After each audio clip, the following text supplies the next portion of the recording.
नमस्कार, मैं लोधी कृष्णा राष्ट्रवादी। लोकसभा 2024 के इलेक्शन संपूर्ण हो चुके हैं, रिजल्ट आ चुका है। जिस प्रकार से पूरे भारत में माहौल था और ख़ास करके अगर बात करें भारतीय जनता पार्टी की तो उस समय कि 400 पार, अब की बार 400 पार। लोगों ने सवाल किया कि 400 पार आपको क्यों चाहिए। तो एक कहीं ना कहीं कई ऐसे बड़बोले नेता रहे जिन्होंने कहा कि हमें संविधान को बदलना है, हमें आरक्षण को चेंज करना है। तो कहीं ना कहीं लोकतंत्र में बदलाव की बात हो रही थी। तो साथियों, आपने देखा कि जो 400 पार की जो गिनती गिन रहे थे वो धीरे धीरे आज 200 लगभग 294 पे 93 पर जाकर के सिमट चुके हैं। वहीं इंडिया गठबंधन की बात करें तो करीब 233 के करीब लगभग सीटें हैं। साथियों, बात करें कि आज हम जो बात कर रहे हैं, आपने देखा कि उत्तर प्रदेश में जो बात करते थे पंडितों की, जो चुनावी पंडित होते हैं, जो राजनीतिक पंडित होते हैं, उनकी भविष्यवाणियां भी थी। खास करके 400 पार को लेकर के भी, उत्तर प्रदेश को भी लेकर के, यहाँ तक कि आप जानते हैं कि माननीय जो आदित्यनाथ योगी जी हैं, उन्होंने भी बड़े प्लेन में बैठ करके बड़ा आसमानों में उड़ते हुए ये वाली बात बोली थी कि उत्तर प्रदेश में 74 पार और पूरे भारत में 400 पार। लेकिन आप जानते हैं कहीं ना कहीं कहाँ चूक हुई, क्या जनता का मिजाज था। जनता के मिजाज को कहीं जो बीजेपी उस मिजाज को क्यों नहीं पढ़ पाई, क्यों नहीं भाप पाई कि जनता के मूड में क्या है इस बार। और देखा जाए इस बार अगर कोई भी कह सकता है कुछ भी, लेकिन ये चुनाव जो लड़ा है वो जनता ने चुनाव लड़ा है। जनता सड़कों पर आई है, जनता ने ही आंदोलन किए हैं, जनता ने ही अपने सारे मुद्दों को लेकर के चली है, क्योंकि जनता ने उन सारी चीज़ों को फेस किया है। जैसे अगर हम बात करें युवाओं की, तो युवाओं के बारे में अगर भारत देश की स्थिति की बात करें तो सबसे अधिक हमारे भारत देश में युवा हैं। और कहते हैं अगर युवाओं को अगर मानो रोजगार मिल जाए, अच्छा स्किल मिल जाए, तो वो देश की जो तरक्की है उसको विकसित करने के लिए अगर बात करें सबसे ज़्यादा भागीदारी निभा सकते हैं। लेकिन अगर युवाओं की बात करें तो उनको रोज़गार के नाम पर आपने देखा, और ख़ासकर उत्तर प्रदेश की बात करें तो पेपर लीक हो गया। आपको पता है 50,000 वैकेंसी थी कांस्टेबल की और पेपर लीक हो जाता है, और कई ALP के पेपर लीक हुए, उसका भी फ़र्क पड़ा। उसके बाद में अगर छात्र आंदोलन के लिए उतरे, उन्होंने अपनी जायज़ मांगे की तो उन पर लाठियाँ बरसाई गई। यहाँ तक कि किसानों के जो मुद्दे थे वो किसान लेकर के जब दिल्ली की तरफ कूच किए तो उनको कीलें गाड़ दी गई, उन पर अश्रु गैस के गोले दागे गए। और आपने देखा जंतर मंतर पर, जहां पर महिला के सम्मान की बात आई तो महिला पहलवान वहां पर आकर के बैठी जंतर मंतर पर, तो उन पर भी लाठियां बरसाई गई, उनको खींच खींच के। जो हमारे देश का जिन्होंने गौरव बढ़ाया था उनको भी आपने जंतर मंतर से खींच खींच के पीटा। आप मदमस्त थे। लेकिन अगर बात इन सारी चीज़ों की अगर देखें, लोग पड़ताल कर रहे हैं, अपना अपना लोग चुनावी गणित लगा रहे हैं कि बीजेपी क्यों हारी, गठबंधन इतना क्यों जीता। तो साथियों, अगर देखा जाए, हमने भी एक डाटा, एक एनालिसिस था, हमने अपने यूट्यूब चैनल पर करीब 28 तारीख को डाला था, जब तक हमारा चुनाव परिणाम नहीं आया था। हमने 248 के करीब सीटें दिखाई थी और 28 राज्य और 8 केंद्र शासित प्रदेशों में हमने पूरा का पूरा एनालिसिस दिया था। और आप देखेंगे करीब 26 राज्यों में, अगर पूरा 36 में से 26 की बात करें तो हमारा वहां पर सटीक बैठा। और जहां पर एक तरफ आपको पता है कि जैसे एग्जिट पोल, आज तक, ABP news, Republic Bharat, India TV, news 24, तमाम बड़े चैनल जिन्होंने 393, 400 की लगातार पट्टी पड़ रहे थे, यहां तक कि 3 तारीख तक भी बोल रहे थे। लेकिन उनके साथ में क्या हुआ आपने देखा, एग्जिट पोल इतनी बुरी तरह से धराशायी हुआ कि इनका सर्वे कहां था, लोगों से बातचीत की या नहीं की। लेकिन साथियों, आज जो मैं बात करने जा रहा हूं, मैं बात कर रहा हूं उत्तर प्रदेश में। आप जानते हैं कि इतना बड़ा किसी ने नहीं सोचा होगा, शायद सपने में भी नहीं सोचा होगा, ना तो इंडिया गठबंधन ने सोचा हो शायद, और या बीजेपी ने भी नहीं सोचा होगा कि इतना बड़ा फेरबदल यूपी कर सकती है। जहां पर यूपी एक तरफ से ऐसा लग रहा था कि 74 या 70 पार तो आराम से, लेकिन यूपी ने दिखा दिया कि इस बार के यूपी में जिस प्रकार से पेपर लीक हो रहे हैं, जिस प्रकार से किसानों के आंदोलन हुए, या फिर अजय मिश्रा टैनी ने किसानों पर गाड़ी चला दी, और देखना होगा कि देखा आपने कि किस तरीके से बुरी तरह से अजय मिश्रा टैनी को भी हराया। बात करें साथियों, मैं बात कर रहा हूं एटा की। एटा पर आप देखेंगे कि 2009 की बात करें तो बाबूजी कल्याण सिंह समाजवादी पार्टी से लड़े। समाजवादी पार्टी से उन्होंने बड़ी भारी बहुमतों से जीत की। फिर उसके बाद में वो बीजेपी में चले गए। उसके बाद में 2014 में राजवीर सिंह उर्फ राजू भैया वहाँ पर 2014 में सांसदी का लड़े, जीते, प्रचंड बहुमत से जीते। फिर 2019 में भी प्रचंड बहुमत से जीते। क्यों जीते? क्या उसमें मोदी मैजिक था?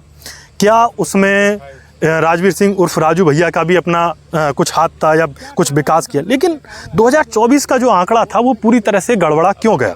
कभी आपने सोचा कि ऐसा क्या हुआ कि वहाँ पर राजवीर सिंह उर्फ राजू भैया को हार का मुंह देखना पड़ा? कुछ अलग अलग तरीके से लोग एनालिसिस कर रहे हैं कि ऐसा क्या हुआ। साथियों, कुछ चीज़ें हम लोगों ने भी एनालिसिस की है कि ऐसा जो हार का कारण था वो देखने के लिए क्यों मिला। सबसे पहली बात अगर बात करें कि वहाँ पर विकास के कार्य अधूरे पड़े हुए हैं। जहाँ पर अगर हम कासगंज की एटा की बात करते हैं तो जो विकास के कार्य हैं वो अधूरे हैं, वहाँ पर कोई ज़्यादा विकास देखने को नहीं मिला है। तो सबसे पहली चीज़। दूसरी चीज़ अगर बात करें कि जनता का एक रुख था कि जनता ने देखा कि जो हमारे सांसद हैं, हमने 2009 में जिताए या फिर हमने 2014 में जिताए, 2019 में जिताए, लगातार 10 से 12 साल 15 साल, लेकिन हमारा सांसद जीतने के बाद में हमारे पास नहीं आता, हमारे लोगों के बीच में नहीं रहता, हमारी तकलीफ़ें नहीं सुनता, आज गाँव की क्या स्थिति है उसके बारे में चर्चा नहीं करता, सड़कों की हालत नहीं देखता। तो ऐसे हम प्रत्याशियों को जिताएँ क्यों? सबसे पहली बात करें, जो जनता के बीच में ना जाना, जनता से ना मिलना, तो एक कारण ये हो सकता है जिस प्रकार से जनता कह रही है। दूसरा, अगर एक और बात करें, आपने देखा होगा इस बार इंडिया गठबंधन का बिल्कुल स्पष्ट था कि उन्होंने अगर देखा जाए तो संविधान, चूँकि जिस तरीके से संविधान को बदलने की बात हो रही थी, जिस प्रकार आरक्षण को ख़त्म करने की बात हो रही थी, जिस प्रकार जातिगत जनगणना के जैसे मुद्दों को या लोकतंत्र को बचाने की जो बात हो रही थी, जिन मुद्दों को लेकर के और महंगाई बेरोजगारी को लेकर के विपक्ष चल रहा था, उन मुद्दों पर वो कामयाब हुआ। आप सभी जानते हैं दलित वोट बसपा को जाता है, लेकिन दलित वोट भी इस बार शिफ्ट हुआ। वो क्यों शिफ्ट हुआ? क्योंकि उसने भी देखा कि अगर हमने इस बार नहीं बदले तो कहीं ना कहीं ये संविधान को बदल देंगे, कहीं ना कहीं ये आरक्षण को ख़त्म कर देंगे। तो जो दलित वोट था एटा पर, वो शिफ्ट हुआ समाजवादी पार्टी की तरफ। दूसरा कारण, ये बहुत बड़ा कारण है। तीसरा, अगर मैं बात बताऊं कि समाजवादी पार्टी अपनी पिच पर खेली, वो उसकी पिच क्या है? उसकी पिच है कि सामाजिक न्याय की विचारधारा, और सामाजिक न्याय की विचारधारा में उन्होंने पीडीए बनाया, पिछड़ा दलित आदिवासी अल्पसंख्यक।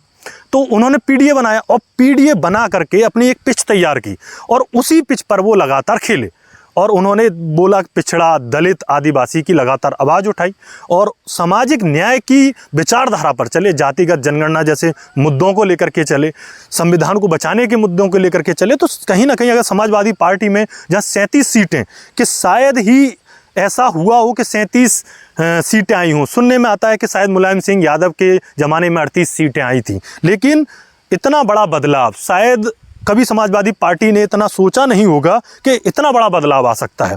तो एक ये भी मुद्दा है कि जो दलित, पिछड़ा, आदिवासी, और देखा जाए जो पिछड़ा है, और पिछड़े में आप जानते हैं 3743 जातियां लगभग आती हैं, तो 3743 जातियां एक हो रही हैं, और एक हो रही हैं उसके पीछे कारण है क्योंकि वो समझ रहे हैं कि आज जो है कि उनको 27% रिजर्वेशन शिक्षा में और रोजगार में तो मिला हुआ है, लेकिन धरातल पर देखने को नहीं मिलता।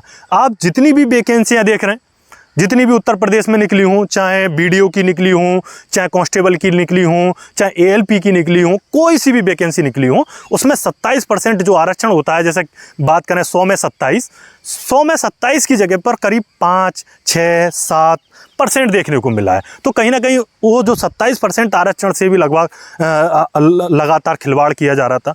तो ये जो दलित, पिछड़ा, आदिवासी है, तो इस चीज़ को जो लेकर के ये अल्पसंख्यक, इन सबको मिला करके जिस प्रकार चले, उसका भी एक बहुत बड़ा इम्पैक्ट है कि जो और जातियां थी, जैसे साक्य है, यादव है, थोड़ा लोधी है, या फिर मतलब दलित है, और भी बहुत सारी जातियां, कुशवा है, कुर्मी है, तो इन सब को मिला करके समाजवादी, इन सब ने मिल करके समाजवादी पार्टी को वोट किया है और पूरे उत्तर प्रदेश में किया है। इस वजह से ही अगर हम बात करें कि इतने बड़े बदलाव आपको देखने के लिए मिले हैं, तो ये चीज़ें। और अगर बात करें कुछ लोधी समाज के युवाओं से हमने लोगों ने बातचीत की, कुछ वहाँ के लोगों से भी बातचीत की कि क्यों, मतलब ऐसा क्या कारण रहा। तो लोधी समाज का अगर 10 में से आप देखेंगे करीब 7 व्यक्ति, कम से कम 6 से 7 व्यक्ति आपको कहीं ना कहीं राजवीर सिंह उर्फ राजू भैया की कई कमियों को गिनाते हुए नजर आएंगे। पहली कमी अगर बात करेंगे तो अधिकतर ये जो लोग हैं, जो बुजुर्ग हैं, वो भी यही बात बोलते रहेंगे, या फिर जो युवा हैं वो भी यही, कि कि लोधी समाज को ऐसा कुछ नहीं मिला है पूरे परिवार की तरफ से बात करें या उस तरीके से कि लोधी समाज को कुछ उत्थान के लिए कुछ ऐसे प्रावधान किए गए हों या कुछ ऐसा किया गया हो कि थोड़ा लोधी समाज का उत्थान हो जाए। क्योंकि बहुत बड़े नेता थे, आप जानते हैं बाबूजी कल्याण सिंह बहुत बड़े नेता थे और आज हमारे बीच में नहीं है। लेकिन अब बात करें राजू भैया की, कहीं ना कहीं जो उनकी जो विरासत थी उसको संभालने में नाकामयाब रहे। लोगों के बीच में न जाना, लगातार शिक्षा पर, रोजगार पर, ऐसी चीज़ों पर बातचीत ना करना, लोधी समाज के लोगों को कहीं ना कहीं आगे बढ़ने से कहीं ना कहीं कई बार लोग कहते हैं, ये लोगों के बीच में आप बात करेंगे को उनको बढ़ने नहीं दिया जाता है। उनको जैसे ही कोई यदि राजनीति में सक्रिय होता है, राजनीति में आगे बढ़ने की कोशिश करता है तो उसी को दबा दिया जाता है। तो कहीं ना कहीं ऐसी मानसिकता लोग बताते हैं, क्योंकि लोगों के बीच में हम लगातार बात करते हैं तो ऐसी बातों को बोलते हैं। हम लोग पूछते हैं भाई ऐसा क्यों हुआ, ऐसा क्यों हुआ, आज लोधी समाज की स्थिति ऐसी है, ऐसा क्यों। लेकिन देखा जाए कुछ समय में अगर देखा जाए तो बदलाव हो रहा है। लोधी समाज भी समझ रहा है, जागरूक हो रहा है, शिक्षित हो रहा है, समझ रहा है कि हमारे लिए कौन सी चीज़ ज़रूरी है। आज वो पिछड़ा है उस बात को भी समझ रहा है कि भाई मैं पिछड़ा हूँ और मेरे हक अधिकार खतरे में है, इसलिए वो इस चीज़ को भी वो समझ रहा है। तो कई ऐसे कारण देखने को मिलते हैं। कई बार लोग कहते हैं कि राजू भैया का घमंड उनको ले डूबा, तो ये भी एक लोग कहते हैं कि भाई उनका घमंड ले डूबा, लोगों के बीच में ना आना, इस तरीके से रहना। आप अलीगढ़ में मैरिस रोड पर रह रहे हैं, लेकिन आपने कभी देखा कि गांव के लोग किस हालत में रह रहे हैं, आपने इस तरीके से। तो ये सारी चीज़ें आप बात करें, ये लोग कह रहे हैं। साथियों, हमारा एक एनालिसिस था, आपने देखा पूरी सारी चीज़ें, और कई हमारा ये कोशिश रहेगी और आपकी भी क्या प्रतिक्रिया रहती है हम तो ये भी जानना चाहते हैं। आप कमेंट बॉक्स में बताएं कि ऐसा क्या हुआ जिसके कारण 28,000 वोटों से राजवीर सिंह उर्फ राजू भैया को हार का मुख देखना पड़ा है, और आने वाले समय में क्या समीकरण होने वाले हैं। आपको पता है 2027 के जो विधानसभा के चुनाव हैं वो भी नज़दीक हैं, और 2027 के जो चुनाव हैं उसमें आप जानते हैं संदीप भैया आपके अतरौली से इस समय विधायक हैं और मंत्री भी हैं, उनको बना रखा है शिक्षा मंत्री, आप जानते हैं। तो अब आप देखना होगा, और डिवाई विधानसभा काफ़ी हमेशा हॉट सीट रहता है। तो क्या लगता है कि अगली बार, इस बार अतरौली में जो है भैया सांसद नहीं रहे राजवीर सिंह उर्फ राजू भैया, तो क्या लगता है कि उनकी अनुपस्थिति में क्या इस बार अतरौली को बचा पाएंगे? दूसरा, क्या डिवाई को बचा पाएंगे? क्योंकि कहीं ना कहीं जब सांसद रहते हैं तो प्रभाव पड़ता है। क्या लोधी समाज में अंदर से एक रोष कह दें या अंदर से कुछ ऐसी चीज़ व्याप्त हो रही है कि हाँ उन्होंने काफ़ी समय तक मौका देख लिया है कि हमेशा जब भी बात आती है कि इस बार और देख लो, और इस बार थोड़ा समाज के लिए एकजुट हो जाओ।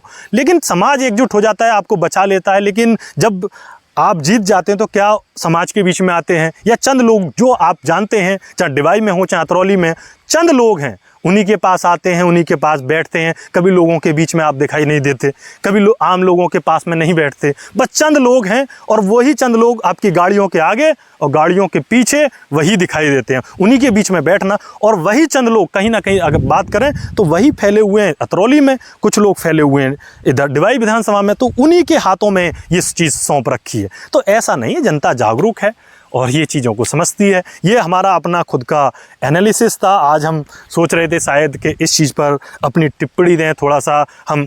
तो आपको क्या लगा, क्या जो हमारी बातों में आपको कितनी सच्चाई नज़र आई और जनता का क्या विचार था? और आपको यदि लगता है कि शायद ऐसा ही हुआ है तो कमेंट बॉक्स में बताएं, और इससे विपरीत आपको लगता है कि ये कारण हो सकते हैं उनके हार के, या लोधी नाराज़ हो गया, या साक के या फिर यादव मिलकर के एक साथ वोट दे दिया, या अंतर कलह की वजह से हुआ, या मोदी मैजिक ख़त्म हो गया, तो ये सारी चीज़ें हो सकती हैं। और आपकी क्या प्रतिक्रिया है आप कमेंट बॉक्स में उसमें ज़रूर लिखें, हम भी उनको पढ़ेंगे, और कोशिश रहेगी कि अगर ज़रूरत पड़ी, आपने अच्छे सुझाव दिए तो हम उनको लेकर के एक और वीडियो बनाएंगे। मैं इस समय कृष्णा राष्ट्रवादी जुड़ा हुआ हूँ आपसे, और लगातार ऐसे जनता के बीच में भी आप जानते हैं रहता हूँ, जनता से बात करता हूँ, और लगातार कोशिश रहती है कि हम चाहते हैं कि जो भविष्य है थोड़ा सा उज्जवल हो और हमारा देश जो है वो विकसित हो, क्योंकि कुछ जिम्मेदारी, नैतिक जिम्मेदारी हम युवाओं की भी बनती है। इसलिए हम लगातार मेहनत करते हैं, कोशिश करते हैं अपने देश के लिए। एक समय भगत सिंह ने किया था, उसी विचारधारा को, उसी चीज़ को लेकर के आज हम भी चल रहे हैं कि युवाओं के लिए आज हमारा जो देश है कम से कम आगे बढ़े, विकसित हो, जैसे और अन्य देश विकास की सूची में आगे बढ़ रहे हैं उसी तरीके से हमारा देश भी हो। तो इसलिए सभी, मैं तो ये भी कहूँगा कि सभी जो युवा हैं उनसे भी आह्वान करूँगा कि अपने क्षेत्र में जो जो समस्या हैं उनकी लिस्ट बनाएं और लगातार उन पर बातचीत करें। तो कम से कम इतना तो हम कर सकते हैं, एक छोटी सी वीडियो बना करके, एक छोटी सी क्लिप बना करके भी हम आज सोशल मीडिया पर डाल सकते हैं और उसको लोग देख सकते हैं कि यहाँ पर क्या कमियाँ हैं, उनको भी डाल सकते हैं। चलिए, जय हिंद। मैं आपसे आगे भी जुड़ा रहूँगा।